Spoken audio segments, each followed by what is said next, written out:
Assalamualaikum warahmatullahi wabarakatuh. Bagaimana kabarnya hari ini? Alhamdulillah, luar biasa, Allahu Akbar. Yes. Oke anak-anak, untuk sekarang kita akan belajar tentang kasih sayang. Kira-kira anak-anaknya Bu Guru sudah paham belum terkait dengan kasih sayang? Kira-kira anak-anaknya Bu Guru sudah melaksanakan belum, sudah menerapkan belum dalam kehidupan sehari-hari tentang kasih sayang? Kasih sayang itu banyak sekali macamnya anak-anak. Yang pertama, bisa kasih sayang kepada kedua orang tua, kasih sayang sesama teman, kasih sayang sesama makhluk hidup, kasih sayang sesama dengan hewan, dengan sesama manusia. Semuanya adalah bentuk kasih sayang. Lalu apa sih kasih sayang itu? Jadi kasih sayang itu adalah suatu sikap saling menghormati dan juga mengasihi kepada semua ciptaan Tuhan, baik itu makhluk hidup maupun benda mati. Seperti halnya menyayangi diri sendiri, menyayangi teman, menyayangi orang tua, menyayangi keluarga. Itu semua merupakan bentuk kasih sayang. Perlu anak-anak ketahui bahwasanya ternyata kasih sayang ini sudah diperintahkan oleh Allah Subhanahu wa Ta'ala dalam Al-Quran surat Al-An'am ayat 54. Anak-anak sudah tahu apa belum? Ada yang sudah bisa membaca Al-Quran? Jika sudah bisa membaca Al-Quran, kita membaca bersama-sama ya. Bismillahirrahmanirrahim. Wa idza ja'akal ladzina yu'minun alladzina yu'minuna bi ayatina fakul salamun alaikum kataba rabbukum ala nafsihir rahmah innahu man amila minkum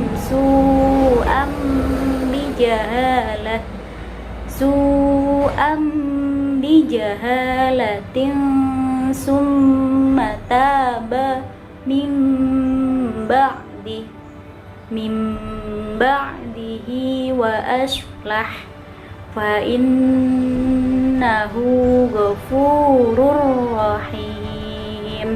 Artinya, dan apabila orang-orang yang beriman kepada ayat-ayat kami datang kepadamu, maka katakanlah salamun alaikum, selamat sejahtera untuk kamu. Tuhanmu telah menetapkan sifat kasih sayang pada dirinya, yaitu barang siapa yang berbuat kejahatan di antara kamu karena kebodohan, kemudian dia bertobat setelah itu memperbaiki diri, maka dia Maha Pengampun lagi Maha Penyayang. Jadi anak-anak, dalam Quran surat Al-An'am ayat 54 telah dijelaskan bahwasanya kita sebagai makhluk hidup, kita sebagai umatnya Nabi Muhammad, kita sebagai hamba Allah harus memiliki sifat kasih sayang. Di antaranya kita bisa dengan menjawab salam. Salam itu adalah cara kita mendoakan orang lain. Jadi dalam salam itu terdapat doa. Jadi ketika ada orang yang mengucapkan salam, bagaimana bentuk kasih sayang kita? Bentuk kasih sayang kita, karena kita sesama umat muslim, kita harus menjawab salamnya. Selanjutnya, ada hadis juga yang menyatakan dan menjelaskan ternyata Allah Subhanahu wa Ta'ala itu menganjurkan kasih sayang, dan Allah akan menyayangi kita kalau misalnya kita memiliki rasa kasih sayang. Hadisnya adalah sebagai berikut. Innama yarhamullahu min ibadihir rahmah. Artinya, sesungguhnya Allah itu menyayangi hamba-hambanya yang penyayang. Jadi Allah itu sangat menyayangi kita ketika kita menjadi orang yang penyayang. Jadi anak-anak, sebagai umat muslim kita harus memiliki rasa kasih sayang. Oke.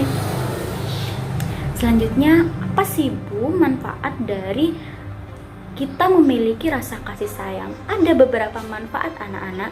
Yang pertama, kita akan menjadi rukun. Kalau misalnya kita memiliki sifat kasih sayang, kita akan rukun bersama semua manusia. Kita akan hidup rukun, kita akan hidup tentram, terus juga bisa menghindari permusuhan. Jadi kalau misalnya kita memiliki rasa kasih sayang, tidak ada yang namanya akan bermusuhan bersama sesama teman, akan memusuhi tetangganya, misal akan memiliki rasa benci, tidak akan seperti itu. Terus kita juga bisa memperbanyak saudara. Jadi manfaat dari kasih sayang itu sangat banyak sekali. Salah satunya yaitu memperbanyak saudara. Ketika kita memiliki rasa kasih sayang, maka saudara kita akan semakin banyak.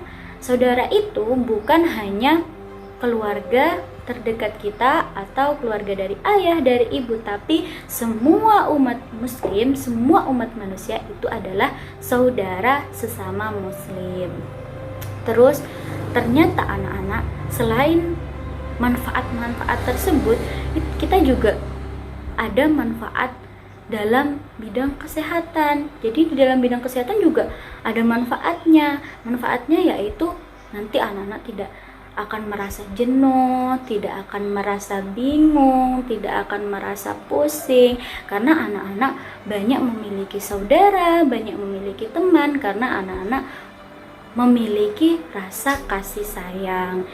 Dan yang paling penting, kalau misalnya anak-anak memiliki rasa kasih sayang, anak-anak akan disayang Allah. Lalu bagaimana sih caranya kita mengetahui bahwa orang tersebut memiliki rasa kasih sayang? Jadi anak-anak, ada beberapa ciri-ciri orang yang memiliki kasih sayang. Yang pertama itu ada orang yang gemar bersilaturahmi. Kira-kira anak-anaknya Bu Guru sudah pernah bersilaturahmi atau belum?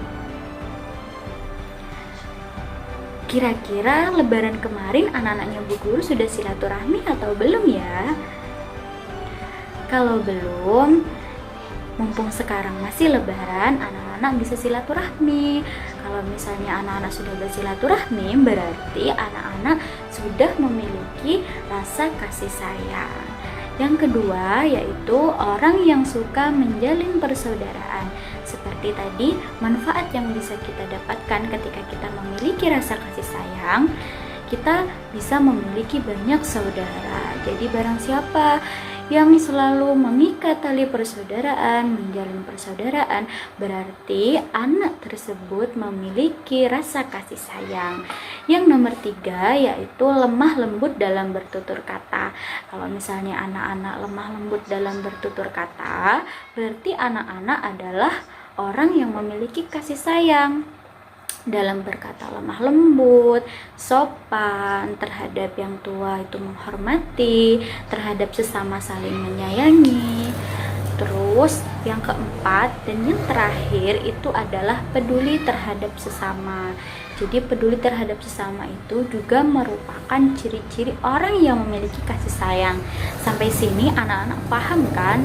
Orang yang memiliki rasa kasih sayang adalah orang yang memiliki sifat yang lemah lembut, peduli terhadap sesama, terus orang yang suka menjalin silaturahmi, dan juga orang yang suka menjalin persaudaraan.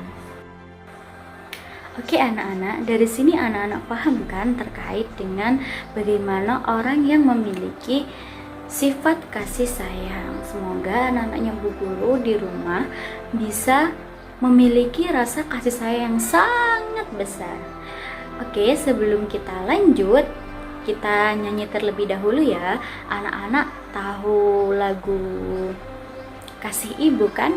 Kita nyanyi bersama-sama ya. Kasih Ibu kepada beta tak terhingga sepanjang masa, hanya memberi tak harap kembali, bagai sang surya menyinari dunia. Beri tepuk tangan untuk kita semua. Jadi, karena tadi kita sudah menyanyikan lagu Kasih Ibu, sekarang Bu Guru ingin bercerita tentang seorang yang terkenal di langit tapi tidak terkenal di dunia. Siapakah dia? Dia adalah Uwais Al-Qarni. Apakah anak-anak pernah mendengar kisah Uwais Al-Qarni? Jadi anak-anak, pada suatu masa ada seorang yang bernama Uwais Al-Qarni. Uwais Al-Qarni itu katanya beliau itu terkenal di langit tapi tidak terkenal di dunia.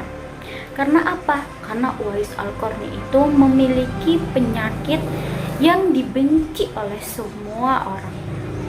Penyakit Uwais Al-Qarni ini tidak dimiliki oleh semua orang. Jadi Uwais Al-Qarni itu memiliki penyakit kulit yang ada di punggungnya.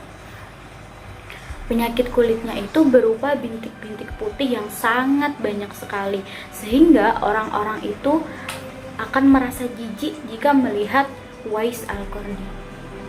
Tapi ternyata, mengapa sih Uwais Al-Qarni ini terkenal di langit, padahal Uwais Al-Qarni tidak terkenal di bumi? Karena Uwais Al-Qarni memiliki keistimewaan, yaitu Uwais Al-Qarni selalu menyayangi ibunya, mengasihi ibunya, dan menghormati ibunya. Pada suatu kisah, ibunya Uwais Al-Qarni itu menginginkan untuk berangkat berhaji. Tapi ibu Uwais Al-Qarni itu sudah lumpuh, tidak bisa berjalan. Jadi karena ibunya itu ingin sekali berangkat ke Mekah, Uwais Al-Qarni terus berpikir bagaimana caranya agar sang ibu itu bisa sampai ke Mekah. Sedangkan kondisi keuangan beliau itu sangat minim sekali. Beliau itu tidak punya uang untuk membeli seekor unta. Karena kalau misalnya kita berangkat ke Mekah, itu barang-barang yang dibawa itu sangat banyak sekali. Jadi membutuhkan kendaraan yang sangat besar untuk membawa barang-barang tersebut. Nah, di zaman dulu ketika kita ingin pergi ke Mekah, ketika ingin berangkat kemanapun, sejauh apapun, kita akan berkendara unta sebagai tunggangan. Karena Uwais Al-Qarni tidak punya uang untuk membeli unta, akhirnya Uwais Al-Qarni membeli seekor lembu. Terus ketika Uwais Al-Qarni membeli seekor lembu, Uwais Al-Qarni membuat sebuah kandang di atas bukit. Setiap pagi Uwais Al-Qarni itu akan menggendong lembunya dari atas bukit ke rumahnya. Orang-orang yang berada di sekelilingnya sangat bingung dan mencemooh Uwais Al-Qarni. Merasa bingung dan juga merasa bahwa Uwais Al-Qarni itu orang gila, padahal Uwais Al-Qarni itu bukan orang gila. Uwais Al-Qarni mengangkat lembu dari atas bukit sampai ke rumahnya itu bertujuan agar apa? Agar Uwais Al-Qarni itu menjadi kuat untuk bisa membopong ibunya, menggendong ibunya dari Yaman ke Mekah. Hingga saat musim haji tiba, Uwais Al-Qarni membawa ibunya ke Mekah dengan cara menggendong ibunya dan juga membawa lembu tadi untuk membawa barang-barangnya. Sesampainya di Mekah, sang ibu berdoa kepada Allah untuk mengampuni dosa-dosanya. Dan apakah anak-anak ketahui? Ternyata Uwais Al-Qarni itu tidak mendoakan dirinya. Uwais Al-Qarni tidak mementingkan dirinya, tapi Uwais Al-Qarni mendoakan ibunya, "Ya Allah, ampunilah dosa ibuku. Berikanlah ibuku jalan yang lurus di hadapan-Mu, ya Allah. Berikanlah tempat yang terbaik untuk ibuku ya Allah. Jadi Uwais Al-Qarni itu tidak mendoakan dirinya, melainkan mendoakan ibunya. Dari sana anak-anak sudah terbukti bahwasanya Uwais Al-Qarni itu memiliki rasa cinta yang sangat tinggi, rasa kasih sayang yang sangat tinggi terhadap ibunya. Hingga sampai akhirnya Uwais Al-Qarni meninggal. Pada saat itu, orang-orang yang ada di bumi tidak tahu mengenai hal itu. Tapi tiba-tiba ada segerombolan orang yang banyak sekali untuk mengafani Uwais Al-Qarni, memandikan Uwais Al-Qarni dan menguburkan Uwais Al-Qarni. Dan orang-orang itu tidak tahu asalnya dari mana. Dan ternyata anak-anak, orang-orang yang banyak sekali itu yang mengurusi jenazah Uwais Al-Qarni adalah para malaikat. Makanya kenapa Uwais Al-Qarni itu terkenal di langit tapi tidak terkenal di dunia. Karena di dunia Uwais Al-Qarni merupakan orang yang memiliki kecacatan, orang yang memiliki penyakit yang dibenci banyak orang.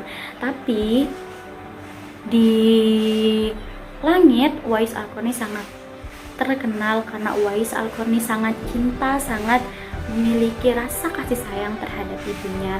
Dari sini anak-anak bisa kita pelajari bahwasanya kita sebagai umat manusia harus memiliki rasa kasih sayang, terutama kepada kedua orang tua kita yang sudah membesarkan kita. Dari kisah Uwais Al-Qarni ini kita bisa belajar bahwasanya kasih sayang orang tua itu tiada habisnya, dan kita harus bisa membalas kasih sayangnya. Cukup itu dari Ibu, kurang lebihnya Bu Guru mohon maaf. Wassalamualaikum warahmatullahi wabarakatuh.